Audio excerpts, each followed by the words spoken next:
Tá gravando, ok? Nós estamos recebendo agora aqui na nossa jornada meu amigo César. César é missionário, faz missões no Brasil e fora do Brasil. César tem uma vasta carreira de missões e muitas vezes você pergunta onde está o César e o César está no campo de missões. César, seja muito bem-vindo aqui a esta jornada, viu?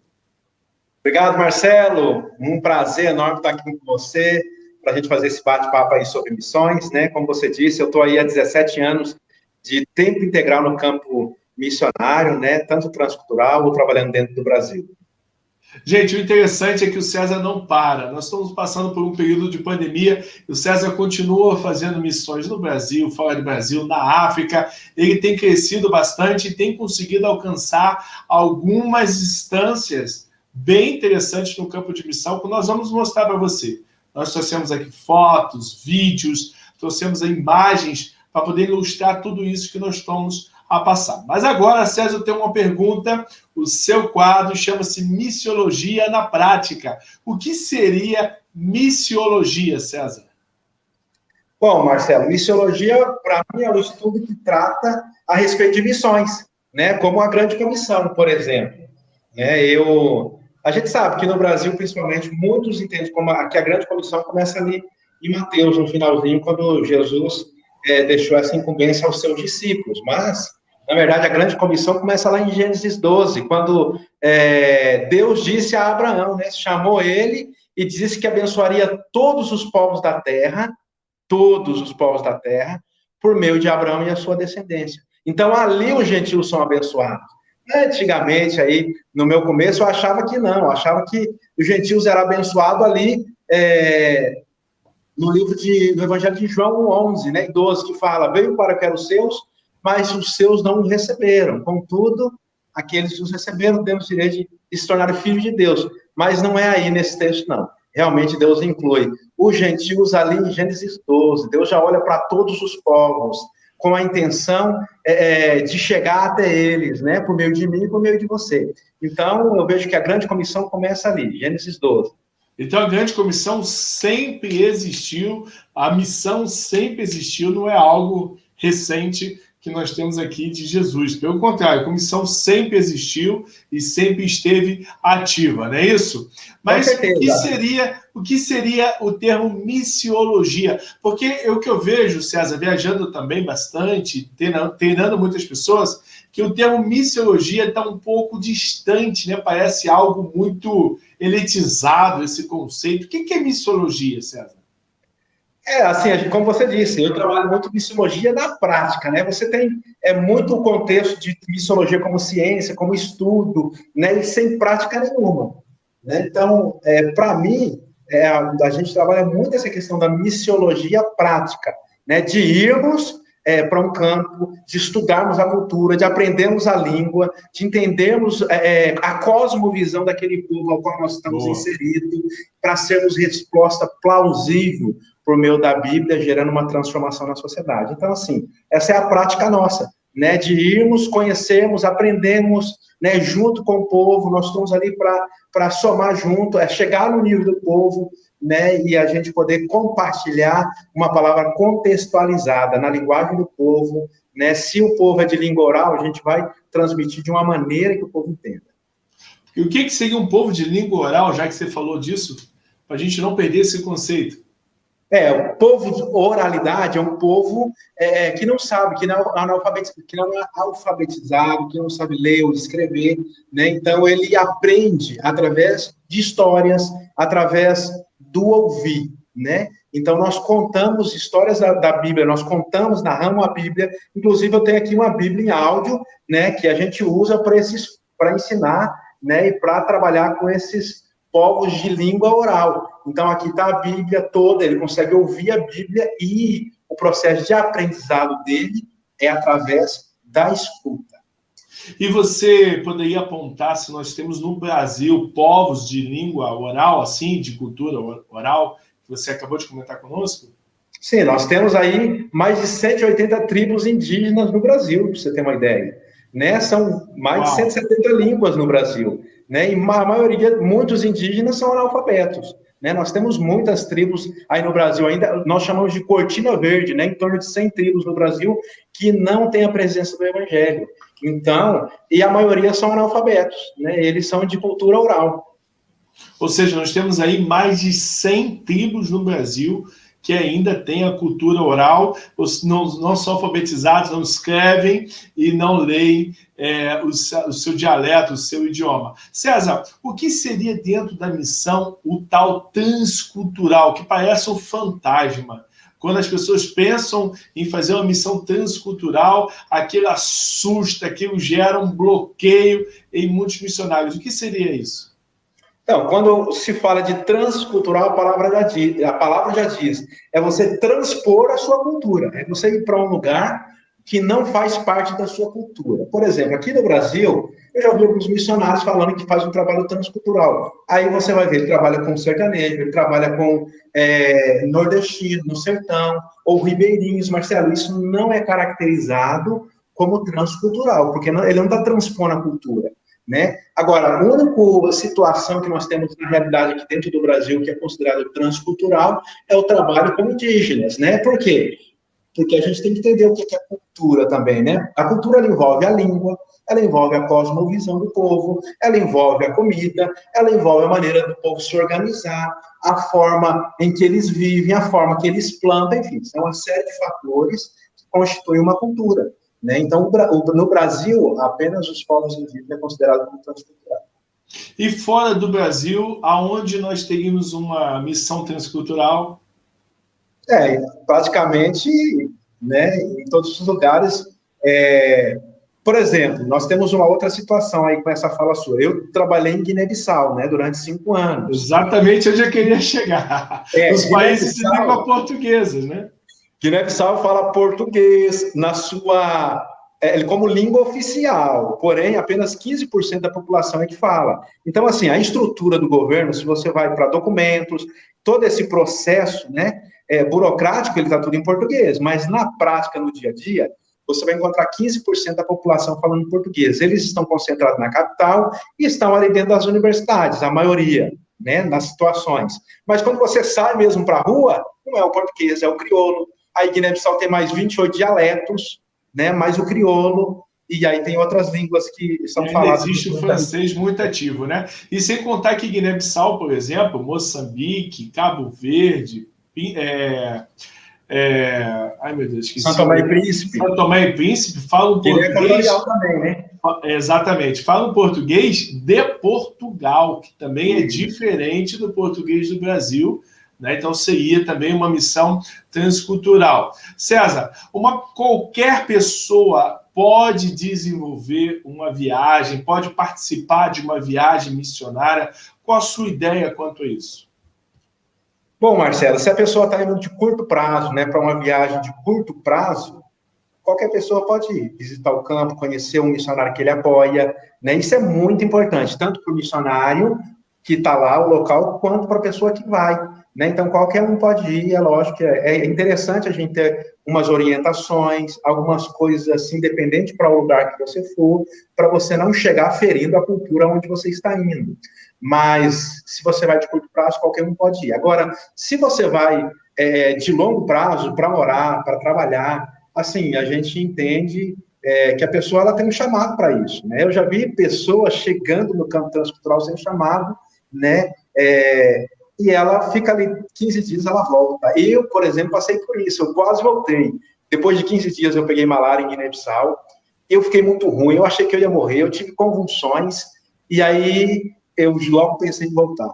Né? E aí vem aquela palavra de Deus no meu coração como uma âncora. Quem te trouxe aqui? Você não veio porque você quis, eu te trouxe aqui. Então, continua naquilo que eu tenho te direcionado, porque eu estou cuidando de você. Que realmente, dependendo do lugar que você for, os desafios são muito gigantes, são muito grandes. E a vontade de bater, de vir embora, é enorme. Então, se você não tem essa convicção, se você não tem essa palavra de Deus para estar onde você está, Marcelo, você pode voltar. Corre grande risco, viu? Você passou quanto tempo em Guiné-Bissau, César? Marcelo, eu fiquei ligado à base 5 anos, né? Mas morando lá dentro, deu 3 anos e 7 meses, aproximadamente. 3 anos, 7 meses morando em Guiné-Bissau. Olha que é um país muito Muito interessante, eu gosto muito, sou apaixonado por Guiné-Bissau.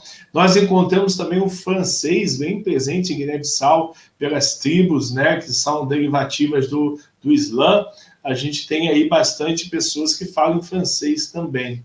Então, o Guiné-Bissau, exatamente, o árabe, Guiné-Bissau é recheado aí de idiomas e dialetos. Além de Guiné-Bissau, você tem experiência em outro campo de missões, César? Marcelo, em 2004 eu passei 2 meses no Peru, né, lá em Lima, na Cordilheira dos Andes. Depois que eu saí de Guiné-Bissau em 2011, eu estive na Tanzânia, em 2011 mesmo, com a equipe de missionários. Depois eu voltei em 2013, fiquei 3 meses e meio com um trabalho missionário, plantação de igreja, né? E depois eu continuei indo para a Tanzânia. Então, tive 2015, 2017, 2019, e aí em 2015 foi com a equipe de pastores, líderes, e tinha uma dentista junto. Depois Deus começou a me direcionar a levar profissionais na área da saúde. Então, a gente começou a partir de 2017, 2019, e é isso que a gente tem feito agora nesse tempo.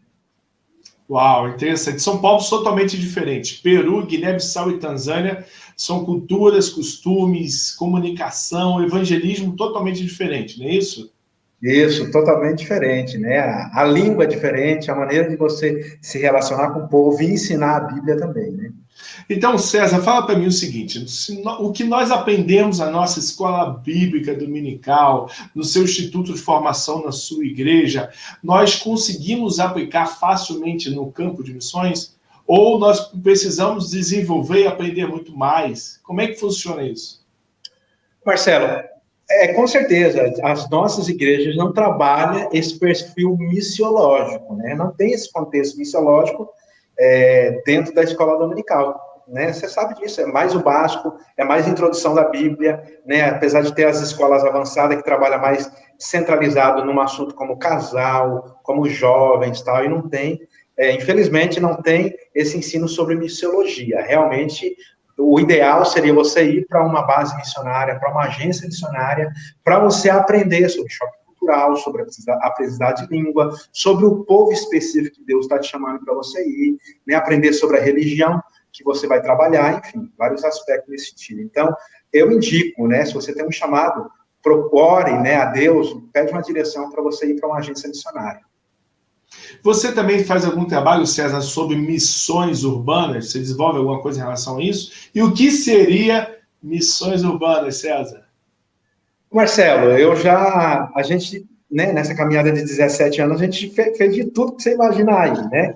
Então, a gente acaba fazendo também missões urbanas, né? Eu morei na base de Jocum Contagem por um período aí, indo, voltando, né? A última vez agora eu tive por 5 anos, e ali a gente tem muito forte a questão de missões urbanas. Então, respondendo a sua pergunta, missões urbanas é o trabalho realizado dentro das cidades, das grandes metrópoles, né? Então, ali, por exemplo, a gente faz um trabalho lá em Barretos, né, de evangelismo, já há mais de 20 anos, em Barretos, sempre que dava, eu participava, já participei umas 3 vezes ali em Barretos. Nós temos um trabalho no Carnaval, em Ouro Preto, né, que tem mais de 20 anos de trabalho ali também, um bloco chamado Jesus é Bom a Beça, né? Tem um trabalho liderado pelo tio Pedro na região boêmia de Belo Horizonte, com minha esposa participava, a gente sempre revezava, né? E outros trabalhos como esse. Então, a gente sempre está envolvido, tanto com missões transcultural e missões urbanas. Uau, que interessante. César, a tua experiência é muito bacana, porque você praticamente viveu um pouquinho de cada missão que nós estamos te assistindo aqui, estamos querendo ou já vivemos. Você tem experiências na Europa também? Ou só na África e na América Latina? Marcelo, eu já tive na Espanha por 4 meses, né? Tive em 2 períodos, 2007 e 2011, mas foi mais para férias mesmo, viu? Em 2007 eu tive a experiência, porque um pouco mais de tempo, né? E eu tive a experiência de poder parar alguém e abordar, depois que eu aprendi um pouquinho melhor. Deixei o crioulo para pegar o espanhol, né? É muito parecido aí.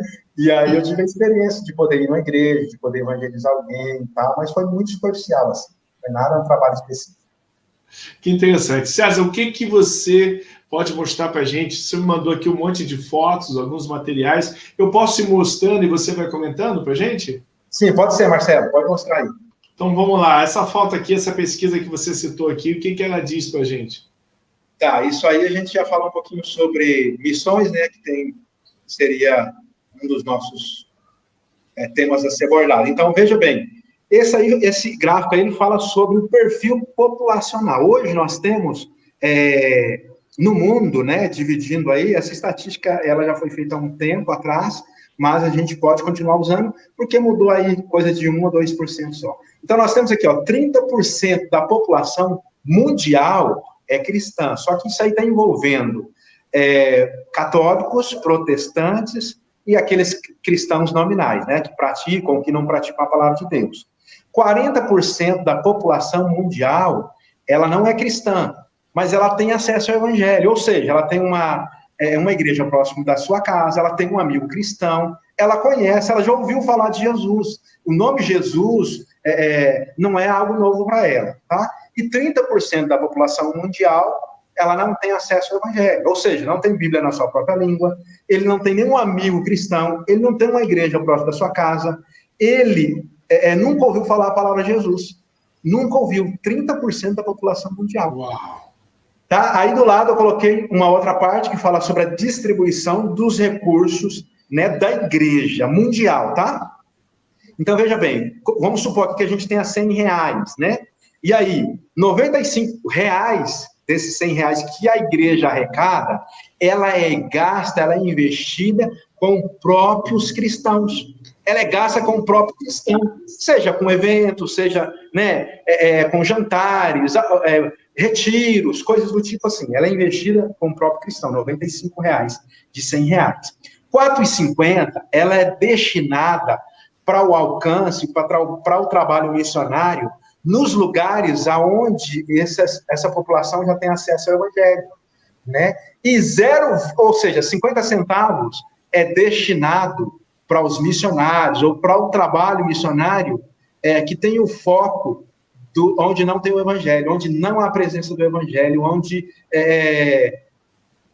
povos não alcançados, os povos não alcançados, PNAs, né? Então, veja bem como que nós estamos aí descentralizados, errando o foco como igreja. Não só brasileiro, mas mundial, né? Olha só o que o César acabou de falar. De R$100 doados à igreja, 95 é investido na própria igreja, no seu consumo, nos seus eventos, na retroalimentação da igreja. R$4,50 destinado a missões onde o evangelho é acessível e apenas 0,50 centavos de real é investido onde o evangelho ainda não foi apresentado, povos que não conhecem o evangelho, né? O PNA, que ele acabou de falar, povos não alcançáveis. Gente, é uma vergonha esse número, é muito pequeno, e dessa forma, César, a gente não consegue fazer com que o evangelho avance de uma forma que deveria, não é isso? Com certeza, né, Marcelo? A gente precisa mudar o nosso foco, não é verdade? A gente precisa entender a necessidade real, que é os povos não alcançados, a gente precisa cumprir com a grande comissão, focalizar eles, os missionários que trabalham, né, com esses povos, e a gente precisa investir nisso, né, acertar o nosso foco aí. O que seria povos não alcançáveis, o PNA? Marcelo, povos não alcançados pelo Joshua Project, ele é considerado um povo que tem menos de 2%, né, da sua etnia que não é cristã. Ou seja, ela não tem, se tem lá 1% da etnia que é cristã, esse 1%, ele não é capaz, não é considerado capaz de evangelizar o seu próprio povo. Então, esse é um povo não alcançado, um povo que não tem Bíblia na sua língua, um povo que nunca ouviu falar do Evangelho, um povo que não conhece o nome de Jesus, que não tem a presença da igreja, que não tem a presença de missionários. E aí, por isso que você leva essa Bíblia em Radim, que você comentou, que é uma Bíblia que você possibilita com que a pessoa tenha acesso no dialeto, no idioma dela, à palavra de Deus, certo? Isso mesmo, Marcelo. A gente usa ela para povos, né, analfabetos de língua oral, mas também eu já utilizei ela para a igreja perseguida, né? Já levamos ela para a ilha de Zanzibar, que é a igreja perseguida. Levamos 50 Bíblias à última viagem, né, para ser distribuído na igreja. Lá é proibido andar com Bíblia lá, né? Já tivemos pessoas que foram tiveram pernas quebradas, a perseguição normal, né? Que a gente sabe, né? Foi jogado ácido, muçulmanos passam assim de moto, né? E fazem mal para essas pessoas, então, realmente, eles evitam, e também não tem Bíblia lá, né? Eu tive a oportunidade, em uma situação, levar 320 Bíblias escritas, e depois, na outra situação, levar 50 Bíblias em áudio. Então, uma experiência muito legal, porque essa Bíblia é pequena, ninguém sabe que é Bíblia, né? Eles podem ouvir, pode ter acesso, seja analfabeto ou não. E o mais interessante, Marcelo, isso aqui, ele não alcança uma pessoa. Né? Com isso aqui, nós montamos e treinamos esses povos numa dinâmica de grupo. Ele pode treinar aí, alcançar 100 pessoas por semana com um rádio desse, né? Alternando grupos pequenos, ouvindo. Ela tem um áudio muito bom, dá para alcançar aí 10, 15 pessoas, né, num grupo pequeno, e você pode ir alternando, fazendo estudos da palavra de Deus, levando eles a discutirem, né, e muito bacana, então. E recarrega na energia solar, né, que é o melhor de tudo, né? Opa, tem esse detalhe aí. Esse detalhe, né, ela tem uma placa solar aqui atrás, ó, 2 horas exposta no sol, a pessoa consegue ouvir por uma semana, 5 dias mais ou menos, né? Essa aqui é um modelo novo, ela é bilíngue, ela está em português de um dialeto lá de Moçambique, né? Ela tem lanterna, ela tem várias coisas aqui muito interessantes, tem o fone de ouvido, tem entra cartão de memória, a pessoa de Jesus, numa linguagem que eles entendiam. Fantástico. César, imagina que aqui na jornada nós temos alguém que tem o seu coração apaixonadérrimo aí por missões, mas talvez a sua igreja não esteja fazendo missão nesse momento, talvez não seja a hora dela fazer, ou perdeu a hora, não importa. Eu estou falando de você que está nos assistindo, e essa pessoa que está nos assistindo, ela quer fazer missão. Ela começa por onde, César? Como é que ela dá o primeiro passo? Explica isso para a gente, ensina aí, porque ela está aflita, ela quer começar a fazer missão, mas não está sabendo por onde começar. Bom, eu começo com uma frase do pastor Cote, onde ele diz o seguinte: Deus tem um plano para aqueles que saíram do plano. Então, se você... Como é que é? Repete aí. Deus tem um plano para aqueles que saíram do seu plano. Uau! Então, se você perdeu, já passou o tempo, Deus já te chamou e você negou, você fez como Jonas, né? Você fugiu da vontade de Deus, Deus tem um plano para você. Ele pode te recolocar no centro da vontade dele de novo. Deus não deixou você de lado. Aquilo que Deus tem para você, o diabo não pode roubar. E Deus está te esperando você voltar. Então, se você tem um chamado, se seu coração queima, você tem ouvido a voz de Deus em relação a isso, ouça Deus. O meu conselho é ouça Deus. Qual é a direção que Deus está te dando? O que Deus está falando no seu coração? Se Deus está te dando uma direção para você ir para uma base missionária, para um país, primeiro conselho que eu te dou: procure o seu pastor, procure sua liderança, né? Compartilhe com ele, envolva a sua igreja, tenha a bênção do seu pastor, para que ele possa te enviar, para que você possa ser liberado espiritualmente e tenha... E a partir daí, Deus lhe confirmou. Eu quero então pedir a você que você tenha a oportunidade de ministrar agora no coração de um missionário que está assim arrepiado como eu estou, que está com o coração acelerado, que está precisando ir para a missão, mas está precisando de uma ministração. Eu creio que quando nós somos ministrados, a palavra tem um efeito diferente.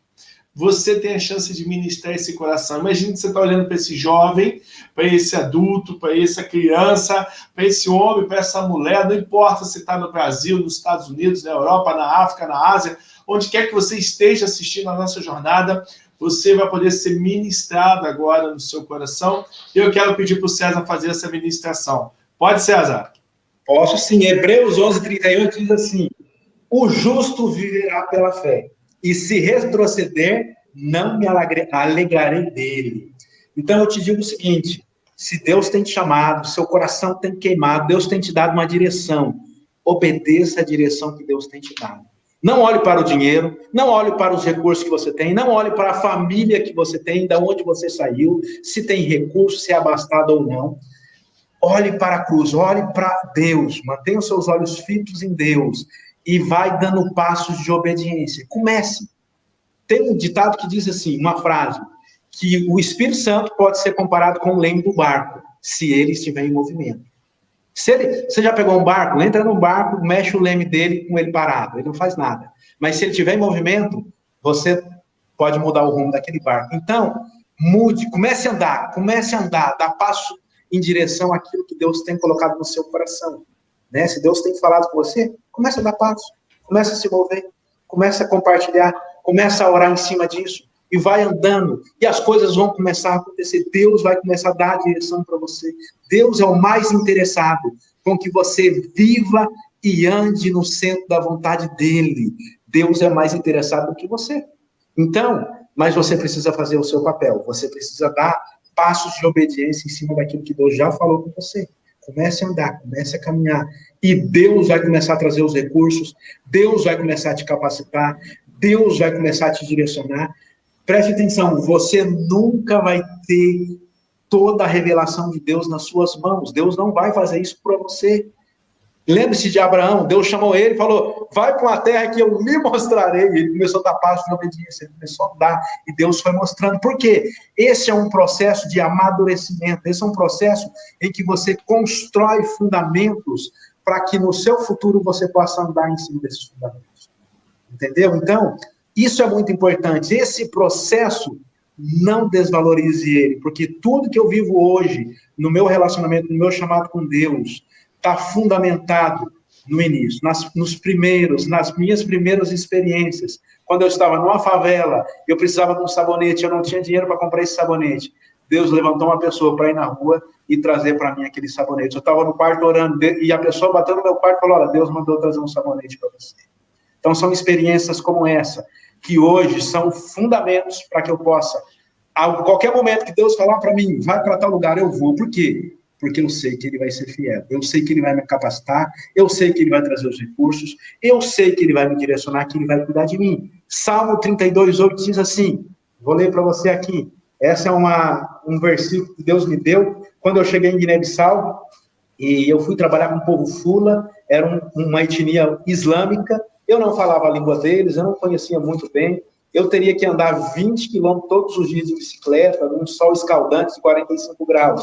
E Deus, numa noite, eu orando a Deus, pedindo sabedoria, Deus me deu essa palavra. Eu o instruirei e o ensinarei no caminho que você deve seguir. Eu o aconselharei e cuidarei de você. Então, deixa essa palavra para você de incentivo. Vale a pena obedecer à voz de Deus. Vale a pena seguir a direção que Deus está te dando. A fé é cega para aquelas pessoas que não ouviram a Deus. Porque para você que ouviu, é o poder de Deus para a sua vida. É aquilo que diz em Hebreus 12. A fé é uma certeza, é uma convicção das coisas que nós não podemos ver, mas esperamos. Por quê? Porque você ouviu a Deus, quando Deus fala conosco, nós temos convicção, nós temos certeza que nós podemos confiar nessa palavra que Ele colocou no nosso coração, porque Deus não é homem para que minta ou se arrependa. Amém? Deus te abençoe. Uau, que palavra incrível. Espero que você tenha sido tocado por essa palavra. Se você desejar, depois você pode assisti-la novamente. Vai estar disponível para você enquanto durar a jornada, ok? Depois vai estar fora do ar. Então, essa palavra é específica para você que está aqui na jornada. Eu tenho a certeza que Deus tocou o seu coração, que você tem muitas dúvidas. Sim, você tem muitas dúvidas, mas não se importe agora. Calma. Uma coisa de cada vez. Tomou nota de tudo? Então, tome nota, releia suas anotações, faça uma revisão. Deus vai ministrar na sua vida, nesse período da jornada. Nós temos ainda muito caminho pela frente. César, meu amigo, Deus te abençoe. Olha, nós estamos planejando, eu e César, de fazermos algumas viagens de curto, médio e longo prazo para a África, Europa. Brasil, César tem feito muita viagem para o Brasil. Quando é que é a sua próxima viagem, César? Marcelo, minha próxima viagem é dia 15 de maio, estamos indo para o Juazeiro da Bahia, estamos com a equipe já de 32 pessoas, tá? Temos aí dentistas, temos médicos, temos óticos, 3 óticos já, e aí uma equipe muito bacana para servir os povos menos favorecidos, principalmente nesse tempo de pandemia. Então, nós estamos com o coração assim, a todo vapor. Eu acabei de chegar de uma viagem aí do Afuá, da Ilha do Afuá, né, lá no Pará, é uma ilha muito interessante. Nós tivemos com a equipe lá durante 15 dias e foi uma viagem extraordinária. Então, nós estamos aí com as próximas viagens e a próxima é de 15 de maio. Então, assim, você tem oportunidade aqui, através dessa jornada, de você participar de uma dessas caravanas missionárias. Nós vamos estar explicando como, calma, guarda o seu coração, esteja já orando desde já e deixe essa palavra que o César ministrou, ela crescer no seu coração. Tá bom? César, meu amigo, Deus te abençoe, Deus te ilumine. Foi muito bom ter você aqui mais uma vez.